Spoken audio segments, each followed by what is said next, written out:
Hey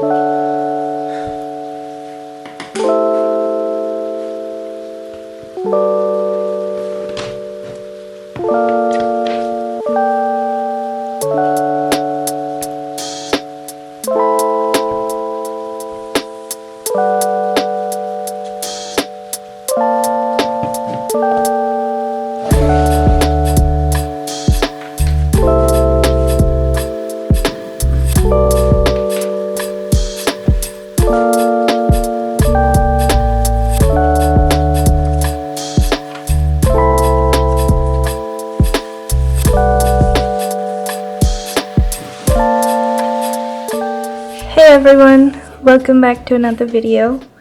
Today I thought we could draw together.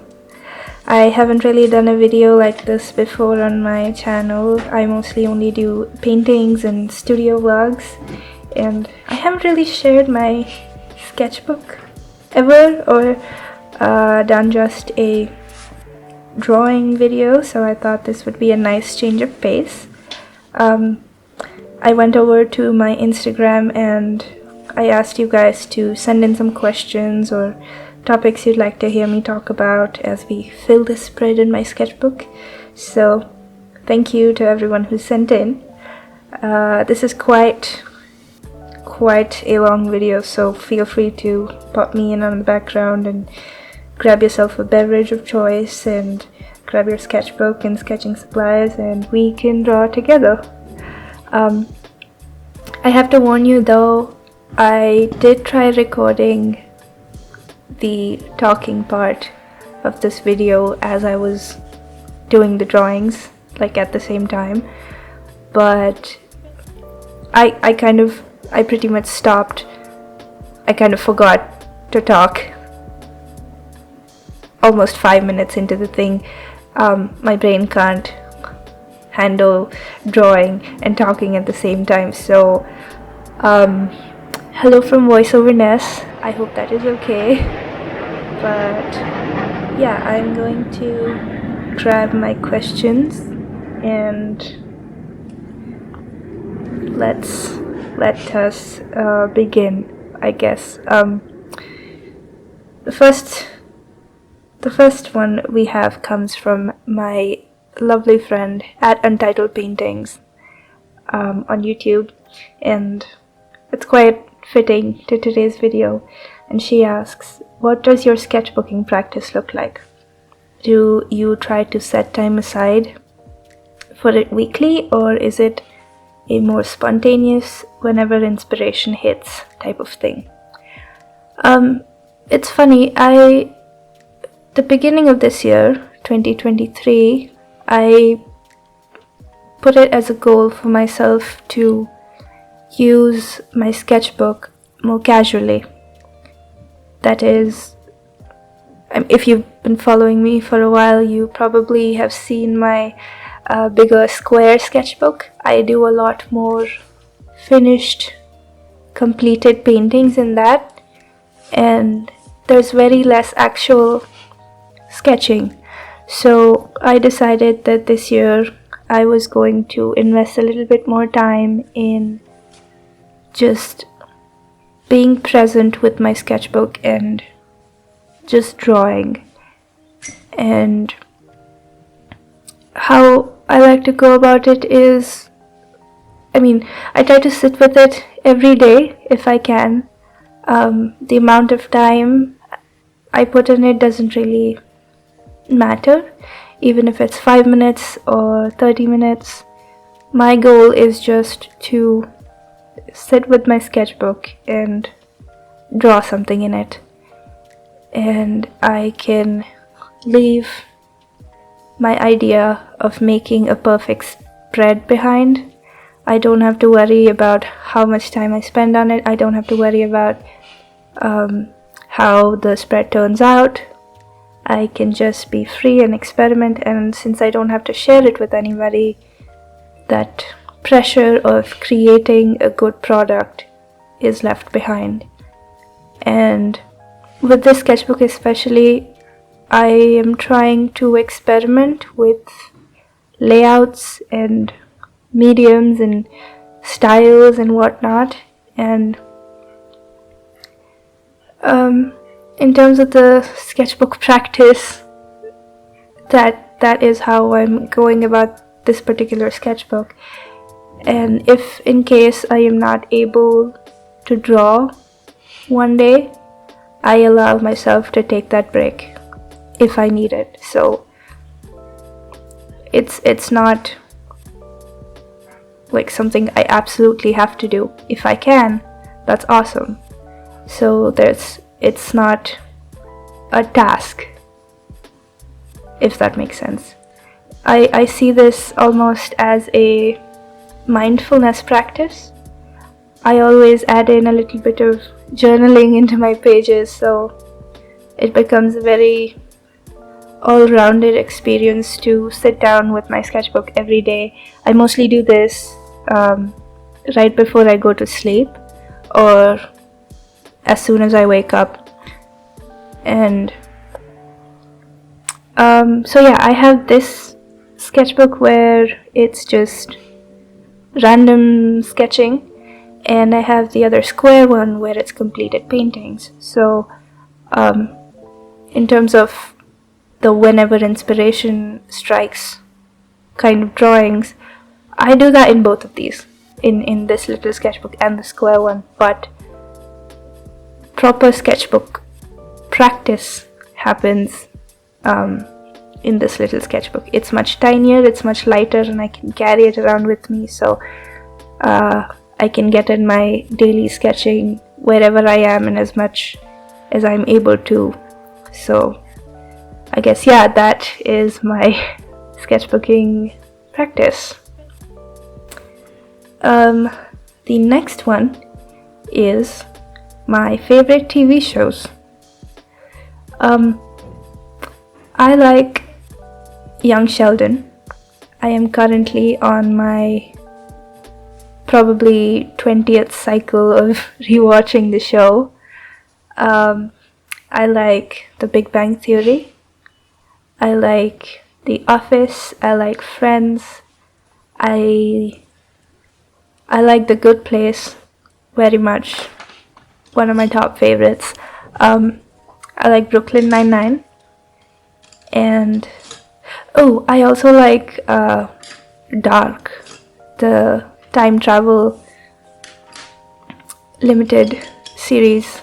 Or is it limited? I'm not sure, but I got very invested in that show. I rewatched it 3 times, and I had a little notebook where I took notes to keep track of the timelines and the family chart. And I don't know if you're aware, but the show actually has a website where you can, per episode, you can keep track of what is going on in the story. I was very invested in that show. Definitely one of my top favorites. I also, this isn't really a TV show, it's more of a cartoon, but I love We Bare Bears. It is my favorite cartoon. Well, currently, I came across this show, or this cartoon show, only a few years ago, but it is my favorite cartoon of my adult life, and I love it very much. Yeah. Okay. Okay, we can move on to another question. But before that, please tell me what your favorite TV shows are. If you have any recommendations, I'd love to know what you're watching, and I'd love to know what you like to watch. Please do tell me in the comments. Yeah, okay. How did art become your life?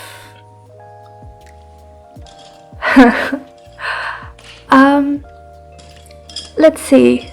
I started drawing at the age of 6, and I had always been, I don't mean to brag, but I had always been an above average drawing person. At that age, I did watch my father do a lot of artistic things. He would make big paintings, and he'd shown me a lot of his sketches from when he was younger. So I had a lot of that influence growing up. And also there were many people in my joint family that I used to live with that were very, very creative. So I had a lot of creativity around me growing up, and because of that, I loved making things with my hands. And I mean, I was put into art classes, but I never really lasted there for like more than a month, maybe if I'm lucky. But I was never able to, or I should say,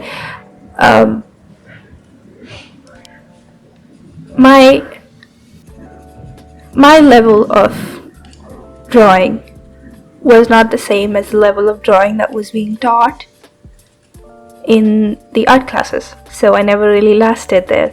So if it makes any sense, I would be doing shading with pencils, and our teacher in the art classes would be teaching the students how to turn the number 2 into ducks. So that never really fit with me. But I loved doing projects for school. I loved making everything sparkly and with little doodles on it. I loved creating things. And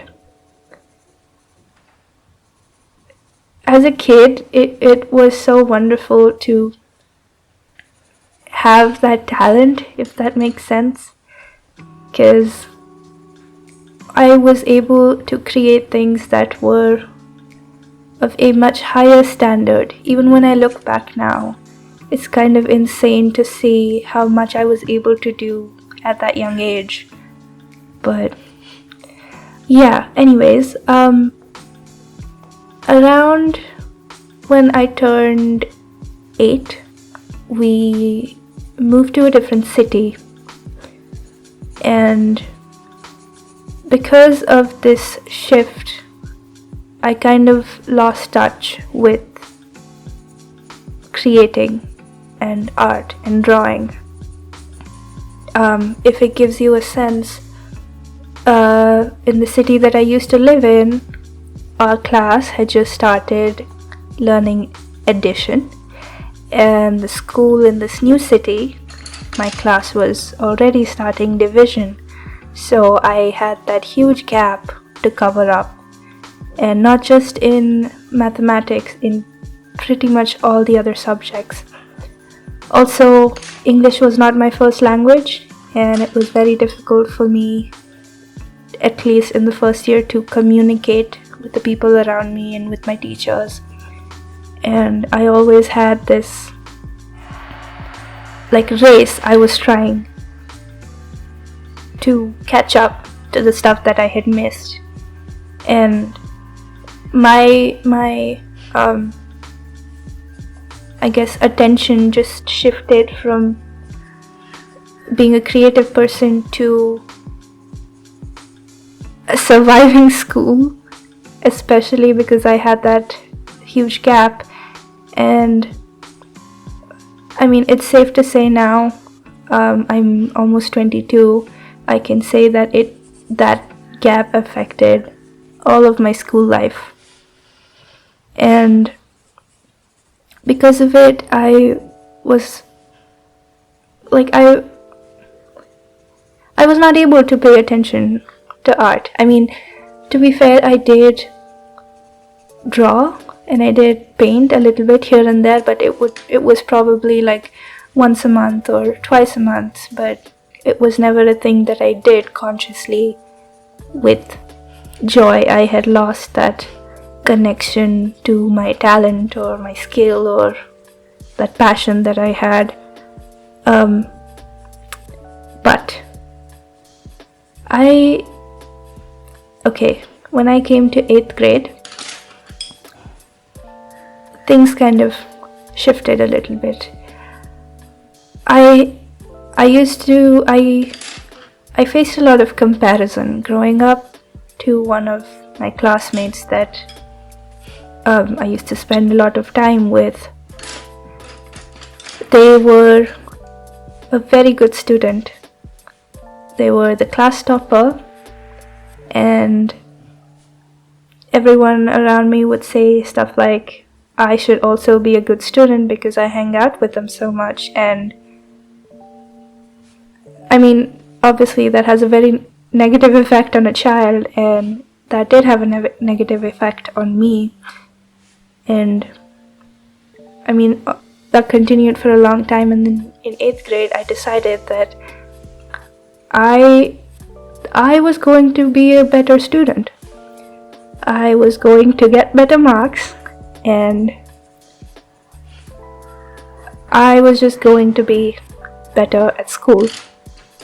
And this might sound surprising, but how I did that was by including art into my studies.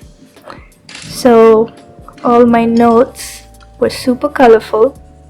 All my headings, all my titles were little doodles. There were little doodles all over the page.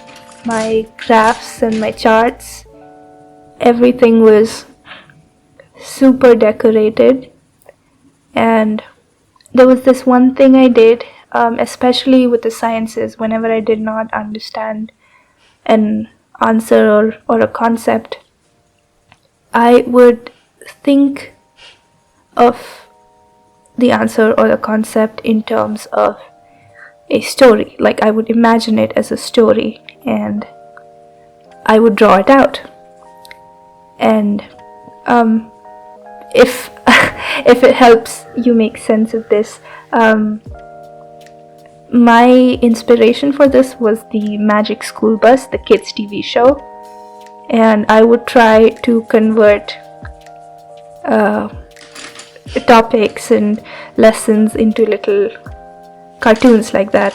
Because of how much I loved the Magic School Bus, I would try to understand my concepts in that way, and believe it or not, it helped. I won awards that year. I won special awards that year, and I did really, really well in school in the 8th grade because of this small decision that I made. And just realizing that what I was missing for all this time was that connection with art. And just knowing that I can do so much better in life by including art in it, it was a very powerful thing. And this cycle kind of repeated itself when I reached my university years. I knew I wanted to study at an art college, so I enrolled. But my first year at college was kind of, I was quite miserable. I felt very alone and small, and I had like major imposter syndrome. All of my friends from school were at these big universities abroad, and for a long time, I mean almost the entire first year, I felt like I was just stuck in one place. I was not a fan of the art that I was creating.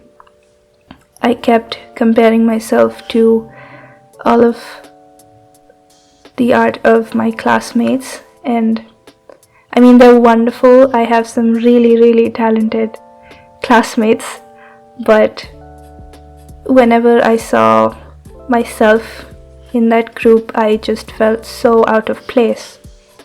And it was pretty tough, and all I was doing was, I felt like I was a robot. I was just creating, I was just doing assignments and making art for my professors.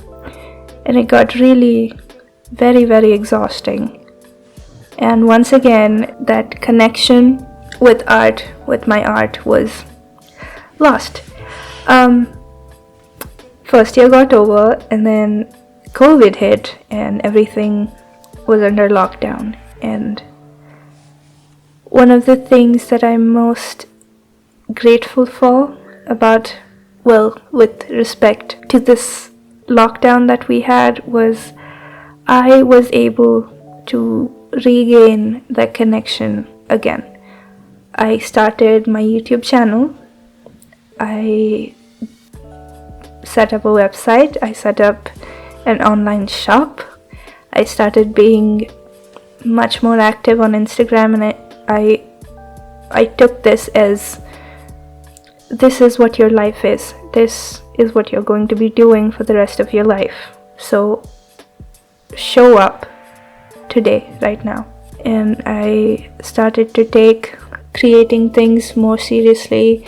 I started to take building a community more seriously, interacting with other fellow artist friends, and I haven't stopped ever since. I mean, sure, I've taken breaks from YouTube, pretty long breaks from YouTube, but I have never stopped creating, and I don't think I will ever be able to. Because honestly, art helped me survive school, and art helped me survive, I mean, this is kind of ironic, but art also helped me survive art school. But just knowing how much power I have just by including art into my daily life it's insane. You know how people say art can be an escape from reality? I mean, sure, but to me it's a little bit different. Art is what makes my reality better. Even the most mundane tasks of daily life are made better because of art. The fact that I see art in other people, and I see art in other things, I see art everywhere around me, that is what makes my life better. And it's really crazy to think about. I don't think I would ever leave this passion. And yeah, well, here I am. And art is my life now, and it will continue to be so. Yeah. Oof, that was a big one. Grab your water, take a little sipping break, and stay hydrated. Nice. And tell me in the comments how your sketch is coming along, or tell me what you're doing while watching this video right now. I would love to know. And once you are done with your sketches, please share them with me on Instagram or send them to me. I'd love to see what you're creating as we do this together. Okay, I guess we can move on to the next one. How do you feel about taking references? That's a good question. I like to think references are a very important part of being an artist.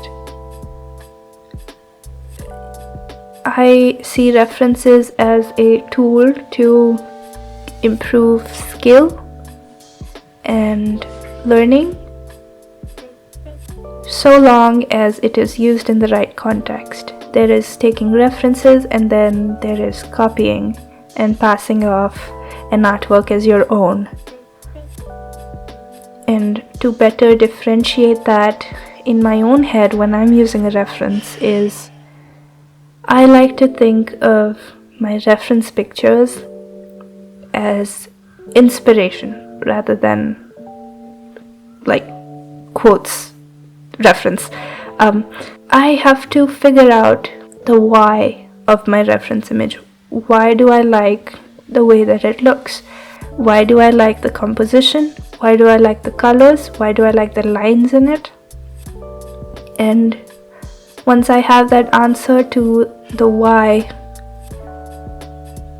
of liking any aspect of that image, I can then put it down in my own sketching or in my own painting.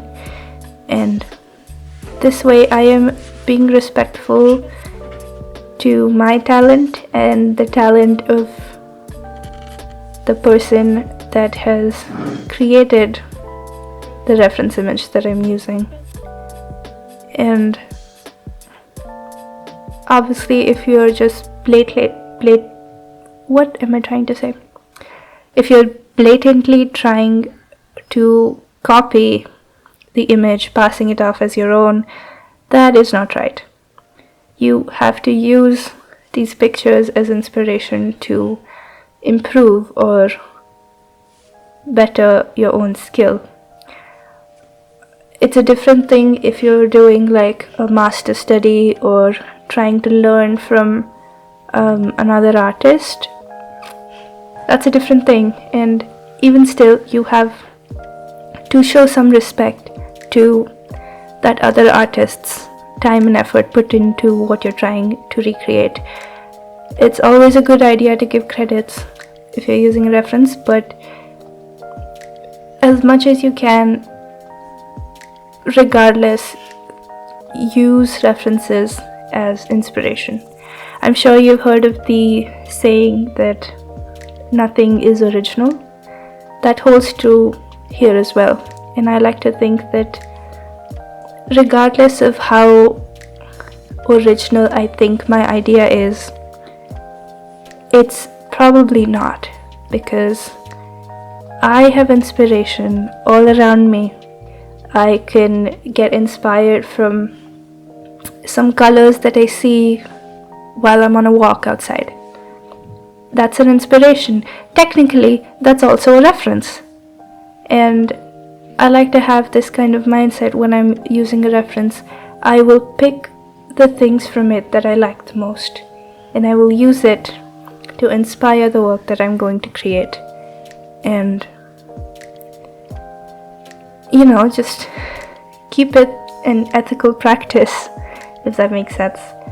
So, how do I feel about taking references?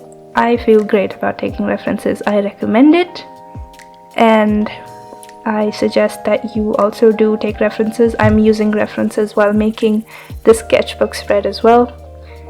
And collect inspiration from all around you, but just be respectful to the time and effort of other artists. Well, another thing I'd like to add, I also like taking my own reference pictures, whether that's still life studies or photographs that I've taken when I'm out and about. So I do use my own pictures that I make or take as reference images. But yeah, that is how I feel about taking references. Okay. Do you feel the pressure of finding an art style. I do, definitely. It's funny that this question is coming up now. I am currently in one of those phases where I'm questioning my air quotes art style. It's just this, like, I'm not sure what the word is, but like uncomfortable feeling I get when I'm looking at my most recent artwork, and I know that's happening because what I'm currently able to create and am creating is just so different from the art that I'm beginning to like.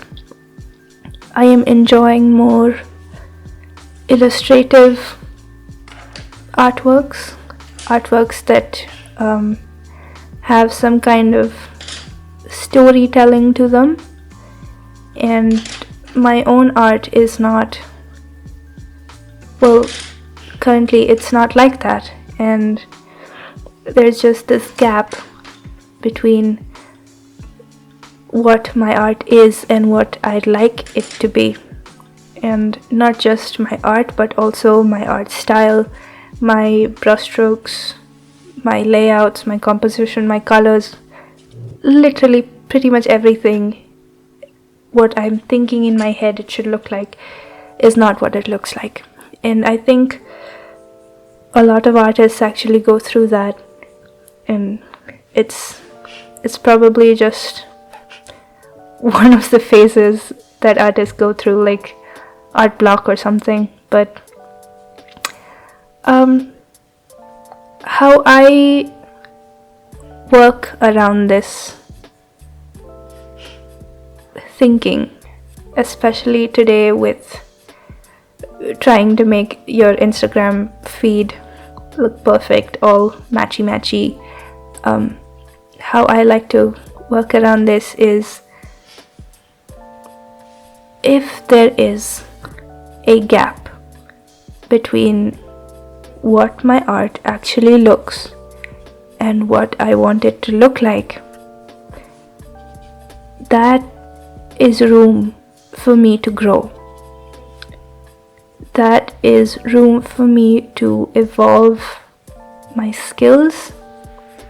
That is room for me to learn new things and make new mistakes and have more experimentation. I have room to grow. If I have that gap, I have room to grow. And it's also, at the same time beneficial to be appreciative of the artists that have found their art style and are confident in all of the art that they create, and they're able to reproduce things in a similar style because they have found their voice as an artist. But for someone who hasn't reached there yet, it is a good thing to know that if you haven't found your art style yet, you still have room to grow. You still have room to evolve as an artist. You still have room to be at a better place as an artist. It is definitely not a question about how skilled you are, and I try to remind myself of that fact continuously because I can get very sad about that. So it's a good thing to remember that if your current artwork looks the same as the artwork you created before that, where have you grown? Where have you made an improvement? If your current artwork is in the exact same style, looks the exact same as the previous one, where is my growth? So whenever I'm feeling this disconnect, I like to look at my current artwork and my previous artwork and remind myself of the improvement that I have made with my skill and with even my mindset about what I'm creating.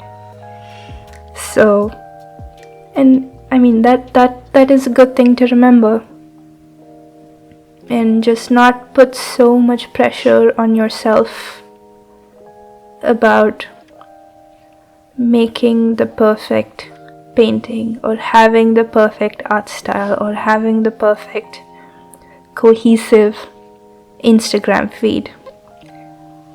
I am allowed to create art that I like, even if it's in two completely different styles. That's okay.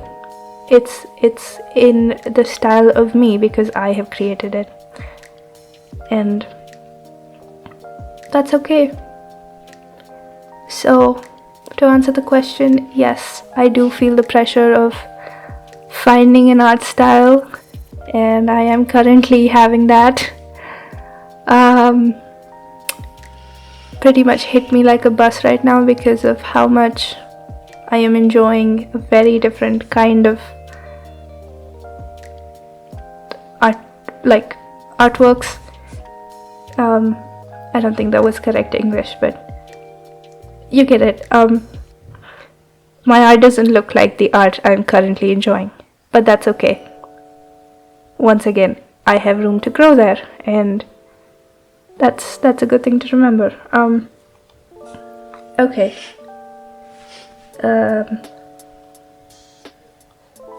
The next question: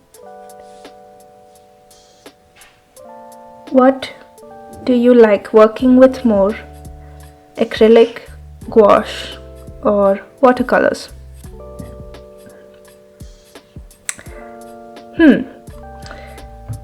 Of that list, I like watercolors and gouache almost equally. I do not enjoy acrylic paints. When I was younger though, I think maybe 15 or 16, acrylic was my go-to medium, but I have kind of grown out of that, out of canvases and acrylic paintings. I don't really enjoy that anymore. So from that list, I like gouache and watercolors the most. Gouache maybe a little bit more than watercolors, but yeah, I like those two more. Overall, I would say oil paints are my favorite medium. I started using them not too long ago, maybe a year and a half, and I really enjoy oil paints a lot more than I enjoy literally any other medium. So yeah.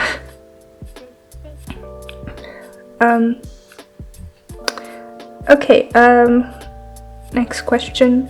What is your favorite thing to create? Currently, it's it's these sketchbook spreads. I've been absolutely loving just using pencils and colored pencils and just drawing. That has been really lovely. But otherwise, I enjoy drawing. I don't really know how to explain it.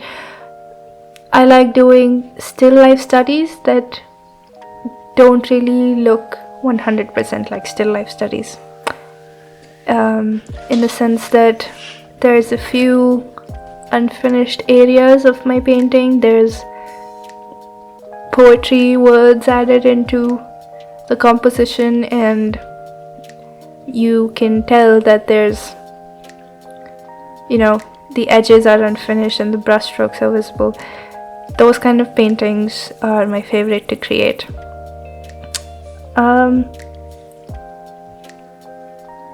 And I would say also small illustrations, like tiny icons.